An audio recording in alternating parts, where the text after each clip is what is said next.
Hello everyone, I'm Jim Longworth and welcome to another edition of Triad Today, coming to you once again from the beautiful Cedar Botanical Garden in Kernersville. We'll tell you more about them later on, and later on is when the roundtable shows up. We'll get into all sorts of controversial topics in the news, so stay tuned for that. A lot of great guests, important information along the way, so I hope you'll be with us throughout the program. Where we want to start though is talking about keeping our kids active and healthy and physically fit, and we have two experts in that area. And we welcome to the show Michaela Amadon, who is co-founder of Beyond Sports North Carolina, and it says co-founder on her title because her co-founder is back here, a friend of mine, Mike Kennedy, with Beyond Sports. Welcome to both of you. Thank you. Thanks for having us. Mike, let me start with you and just give us a quick thing on what the mission of Beyond Sports is so people understand. Yeah, now the mission of Beyond Sports, what we do is we partner with Title I elementary and middle schools. Really, our target audience is 3rd through 8th grade, and we come in, and our mission is to get these kids active, engaged, playing sports, give them opportunities that they would not have based on the different schools and the level of economics that are at each school. Why focus on Title I schools? Maybe help people understand that.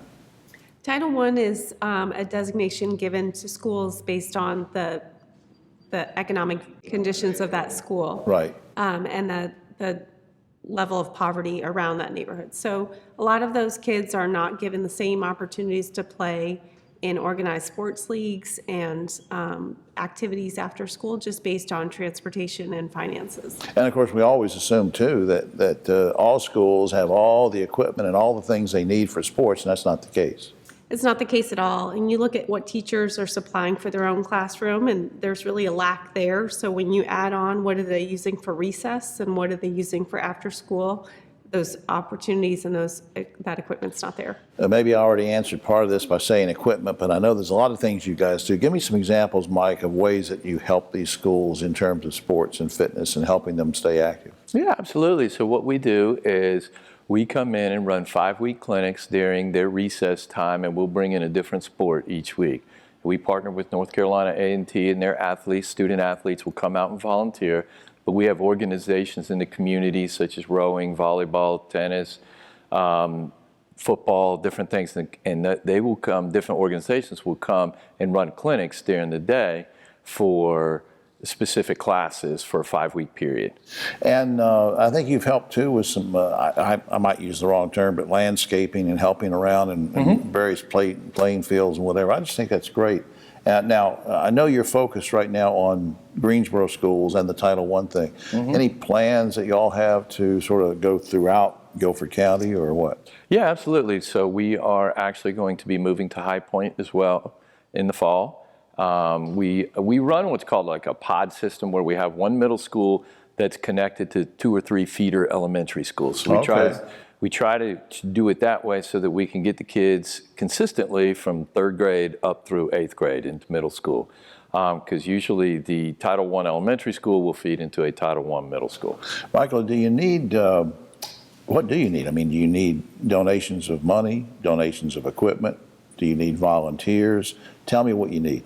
We need it all. So volunteers are awesome. Right now we're doing some pickup days at Washington Elementary School where we'll do pickup sports games right before their drop-in lunch for Guilford County. At Hunter, we are running clinics for their summer learning program. And then we have a Saturday soccer that we're also supporting out at Presbyterian Church of the Cross. Any particular item very quickly that people could donate? Yeah, like sports equipment, any type of sports equipment would be fantastic. What I want to put up on here, this is important. I want to get this up here and have enough time for people to read it. The website, beyondsportsnc.com. Let me say it again, beyondsportsnc.com, or you can call 253-1413. I think what you guys are doing is great. And helping the kids and keeping them active and fit and engaged, which I think also is going to translate to their success in academics. And for that, I thank you for what you're doing. Appreciate it. Oh, thank you. Thank you for your time. All right.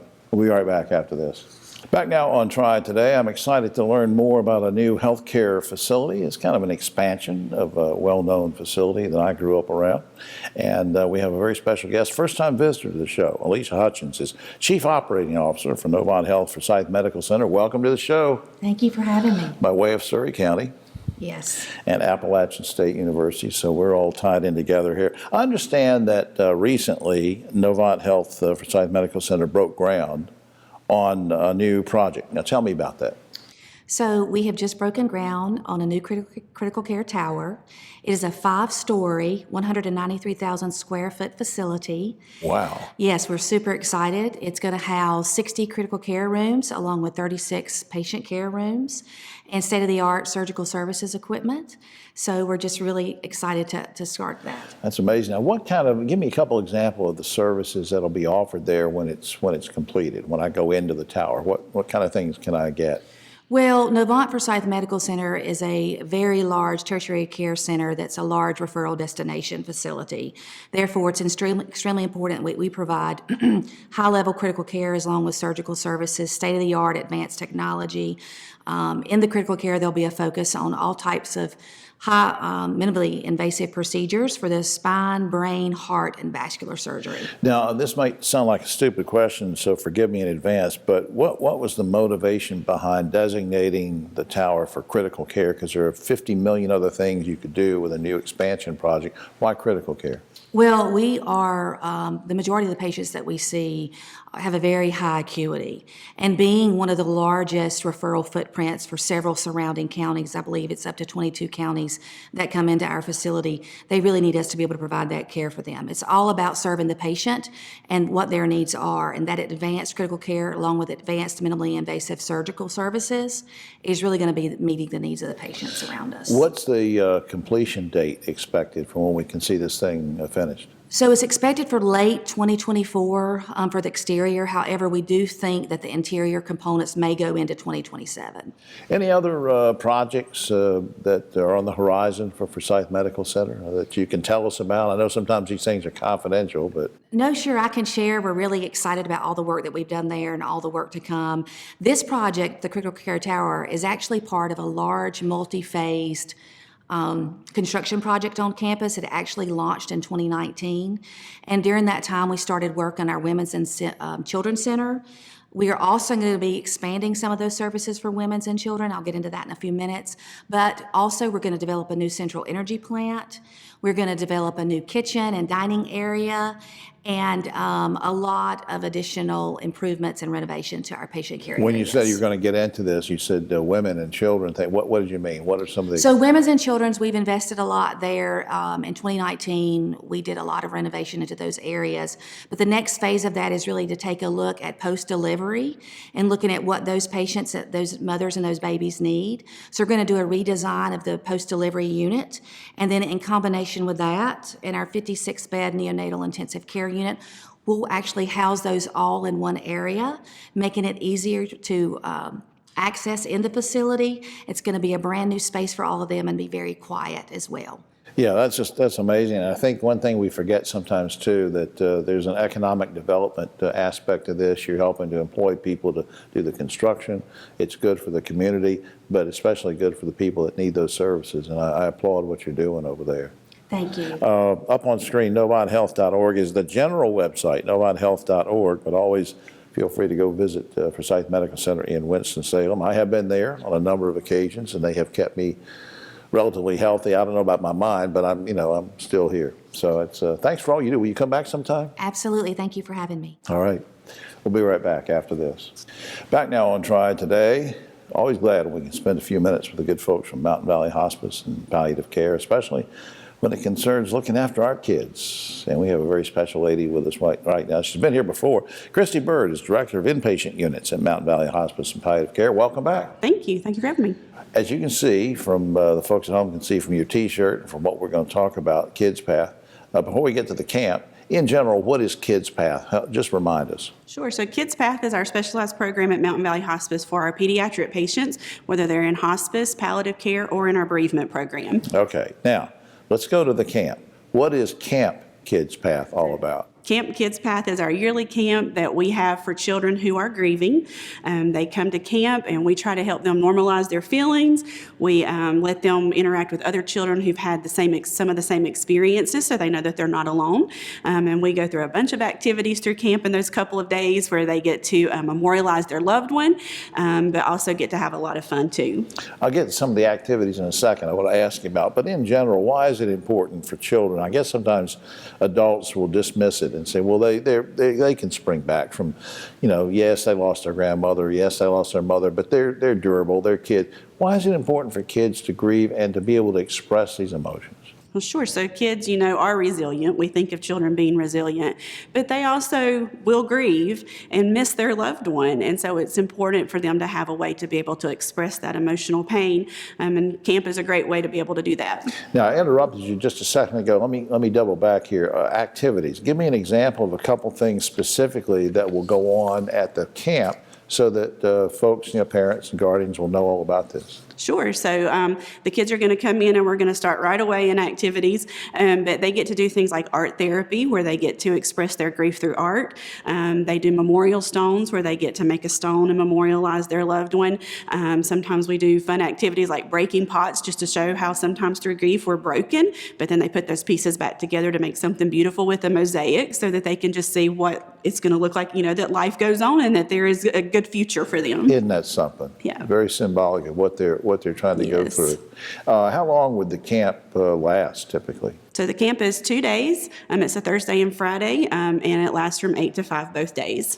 Now, is the camp only open to kids who have lost a loved one through care at Mountain Valley Hospice and Palliative Care, or just have lost a loved one in general, or is it open to in general public? It is open to the general public, so anyone in the community. The child could have had a loved one in hospice and they can attend camp, or the loved one does not have to have been in hospice. Now, you might have already mentioned this, but didn't you tell me in an email once that there's sort of a special service at the end of camp or something? Now, what is that about? Yes, so we do a celebration of life service at the end of camp, and the kids get to use this as an opportunity to talk about what they learned at camp. So they get to tell their families about what they've learned at camp, but they also get to memorialize their loved when they do a couple of skits through song, and it's probably my favorite part of camp, where they get to do this. It's an emotional part of camp, but it really is a great way for them to be able to express what they've learned and some of the things that they've gone through. Now, is there a fee charge for this, or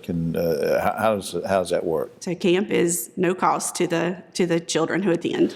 Which sort of fits in with the mission of Mountain Valley, because Yes. It's a nonprofit agency. You never turn anybody away who needs hospice or palliative care, which is important.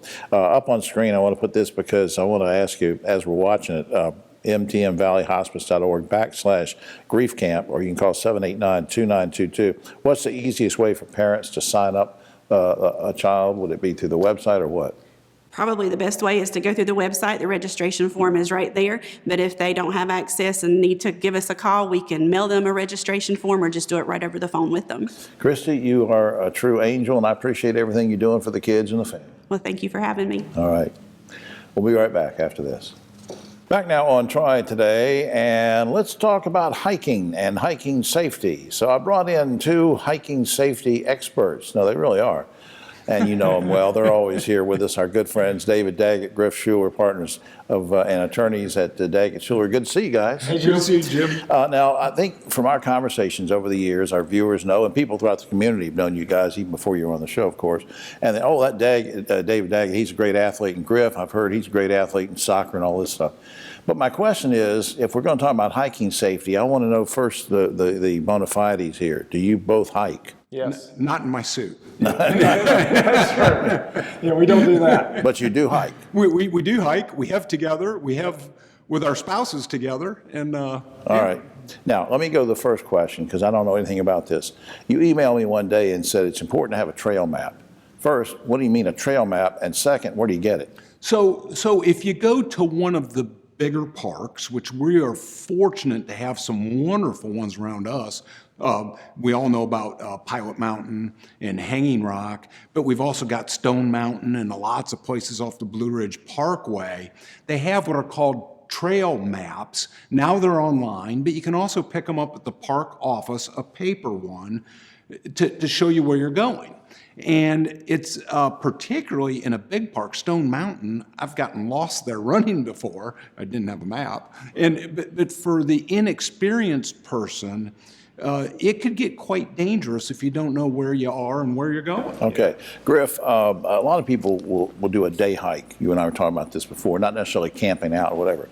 Just even for those folks, though, what are some good things to make sure you pack with you if you're taking off for a 10 or 15 mile hike? Sure. I mean, plan ahead. So, one of the big things is make sure you have water, make sure you layer, think about the clothing.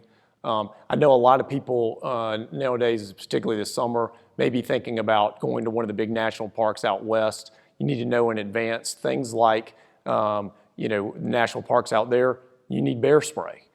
Things we may not think about. Bear spray? Absolutely. So, there's things. You don't want a grizzly to get you. That's right. So wherever you're going, particularly thinking about travel this summer, plan ahead, know the territory where you're hiking and what you need for that area. David, well, speaking of that, I mean, I know now he was serious about the bear spray thing, but in fact, I think I've used it on this show before when some of the guests have come in. But anyway, the precautions, things can go wrong with any activity you're doing. What kind of precautions should you take? The precautions are to know where you're going, have somebody with you, tell somebody where you're going. Take a cell phone, although you get in places where you don't have a signal. May not have a signal. That could happen. Have the trail maps, have the waters, wear proper shoes. You can get in trouble real quickly when weather changes. Particularly if you're in the mountains, you can have situations where a creek can rise very, very rapidly. Right. And an inexperienced person can get in trouble quicker than they know. Really check this stuff out. I'm going to ask both of you the same question before time gets away from us, and I'll start with Griff. And that is, what are some of your favorite places to hike? David mentions a few of them. I'll mention one that my wife and I really like that's south of Greensboro, Winston-Salem, and that's Uwharrie National Park. Oh, yeah. Which is a fantastic one. I think some folks in the Triad forget about that. That is a fantastic place for hiking. David, what about you? Anything we haven't mentioned? For me, it's Hanging Rock.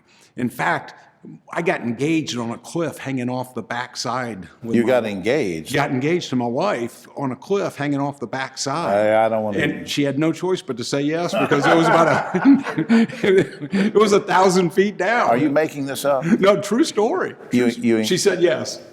You proposed to your wife while you were both hanging on a cliff. Yes. And her birthday was this past week, and we're still together, and she's the best. Oh, man. Okay, well, what can you say after that? You cannot say much after that. Up on screen is an emergency number for David's wife, in case she needs some help hanging around. Up on there, DaggettSchewerLaw.com if you should need the help of these gentlemen, and they always give good advice on safety and prevention, 724-1234. Guys, I appreciate it a lot, and you're going to hang around for the roundtable, right? Yes, sir. Yeah, thanks for having us, Jim. We'll be right back after this. Back now on Triad Today, just about time for the roundtable, but a quick shout out to the good folks here at Senior Botanical Garden. Come on and visit the garden, go to the website, come out here, you can rent the facility, huge facility here, and like we're here at the gift shop, you can see that. And speaking of gifts, there's no greater gift I can give you than the three guys right here. On my right, but always political left, Ogie Overman, the great broadcaster and journalist, held over from a previous segment. David Daggett, attorney and founder of David Daggett Schuler Law, and some interesting stories about how he proposed to his wife, which we won't go into right now, and Keith Cranberry, founder of Helping Hands Consultants. Guys, due to a shortage of police officers, state lawmakers are considering a bill that would allow cities to hire civilians to investigate traffic accidents and issue citations. They couldn't make arrests, but they could do the other stuff. Are you okay with civilians assuming the duties of police at the scene of an accident? Ogie? I'm a little bit uneasy with that, Jim. I'm kind of queasy on that. I think let's pay cops more and get some cops on board. David Daggett. I agree with paying the cops more and getting more police on the street. But when you're talking about civilians investigating this, we're not talking about pulling somebody off the street. We're talking about trained people who just aren't sworn law enforcement officers to do the clerical process of investigating an accident. We have civilian members of the military that do very sophisticated things. We have civilian members of the government that do very sophisticated things. This can work with proper training. Keith, what do you think? I don't want any more Trayvon Martin and George Zimmerman incidents. I think this is crazy. Let's not do that. Let's pay people. We've got money. Let's get more police out here and let them do it the right way. All right, a North Carolina judge has ruled that the state employee health plan discriminates by not covering transgender-related treatments and procedures. Will this ruling be reversed on appeal? And is it fair for taxpayers to cover these elective treatments? For example, a lot of us can't get coverage on certain elective treatments. What do you think, Ogie? I think it's a fair ruling. I agree with the ruling. And how many people is it going to affect? A dozen or two? Is that going to be a taxpayer burden? No. David? That's correct. I would do that analysis by comparing it to other elective procedures and go by the rules for elective procedures, whatever that is. Keith, analyze it the same way. What do you think? Yeah, I think they should, but I don't know about it's elective, so they're electing to do this. I don't know if that's. All right, this one I don't want to spend a whole lot of time on, but it's kind of strange. High Point University just named former Supreme Court Justice Mark Martin to lead its new law school. The problem is that Martin allegedly advised Trump that Vice President Pence could refuse to certify the 2020 election, and he also was involved in challenging the election results in 5 states. Now, HBU's law school is pending approval by the Southern Association of Colleges. Guys, in general, if someone advanced a lie that leads to an insurrection or tries to overthrow an election, should he lead a law school? Ogie? No. Mark Martin, the race car driver, is better qualified than that. David Daggett. I have a completely different take. I know Mark Martin personally. He's been to our office. I have followed his cases and decisions. I don't agree with them all, but he handled himself very professionally. On the other hand, I've given friends advice over the phone through attorney-client privilege that you or the audience may not like the advice I gave, but I'm doing the best job to my client. I think those are two different things. And until the further information comes out, I do not think that's a disqualifier. All right, Keith, what do you think? I think he should be disqualified. I do too. I think number one, if you tell someone an insurrection, I mean, think about what they were trying to do, overthrow the government. That's just unconscionable, and I don't think this person should be in this position at this time. All right, until further information comes out. Absolutely not. Right, as David said. In an effort to crack down on homelessness, Tennessee has become the first state to make it a felony to camp on a local public property like in the park. Violators are given 24 hours to move and avoid arrest. If convicted, the homeless person could face up to 6 years in prison. Quickly, guys, you okay with that law? Would you want to see it happen in North Carolina, Ogie? No, I don't like it. It's like just kick them when they're down. Just another way to kick them when they're down. Mr. Daggett. I don't think you solve the homeless problem by chasing them to another venue. And so you're just trading one problem for another. Let's solve the problem that's presented. Mr. Granberry. Why are we charging homeless people for any crime? Let's find a way to get them into some livable situations and find out the mental issues that they're dealing with and fix it. Right. Changing the subject, NASA is launching a study, actually, to learn more about UFOs. They're spending $100,000 on this report. You okay with your tax dollars funding a $100,000 report on UFOs, Ogie? Oh, that's a drop in the bucket, Jim. It ought to be $100 million. Yeah, man. David. They're out there. They're among us. It is a drop in the bucket. Whatever's going on out there, I'm glad they're looking into it. Keith. I think they're giving somebody a raise in pay, and they're not doing anything. You can't find UFOs for $100,000. Who does that? Yeah, nobody. We've seen some things You give around me here. $100,000, I'll find some UFOs. That's right. In your backyard, right? Yeah. You've seen Your dog some, is a haven't UFO. you? Yeah, I've Keith- seen some. I'm Keith's looking seen at one right now. Yeah, Keith's. This is Keith's last show, by the way, just in case anybody's interested. Finally, researchers from Brigham and Women's Hospital report that mortality rates have decreased by 22% in majority Democratic counties, only 11% in Republican counties. Guys, would you switch political parties right now if it would make you live longer? Ogie? Well, my party's the one that is living longer. I don't need to switch. Well, I mean, it's a hypothetical. Well, do you have to be so hypothetically, obstinate about that? No, I wouldn't do it. David, would you switch a party? No. I would switch my lifestyle. I wouldn't switch my party. Keith, would you switch political parties if you knew you were going to live longer? I would become independent so I could deal with both parties. So if one person is living longer, I'm independent, so I live the longest. Let me assure you of the fact that you are independent. That's what I would do. Completely different. All right, well, that's all the time we have. Oh, except for this, the company that licenses the image of Elvis Presley has now cracked down on all the chapels in Las Vegas. They can now no longer use an Elvis lookalike to perform wedding ceremonies. Understandably, all the chapel owners are all shook up. See, that's a phrase from I'm all shook up. Yeah, it's that UFO. I'm going to be doing this by myself next week. All right, for all of us here, I'm Jim Longworth. We'll see you next week.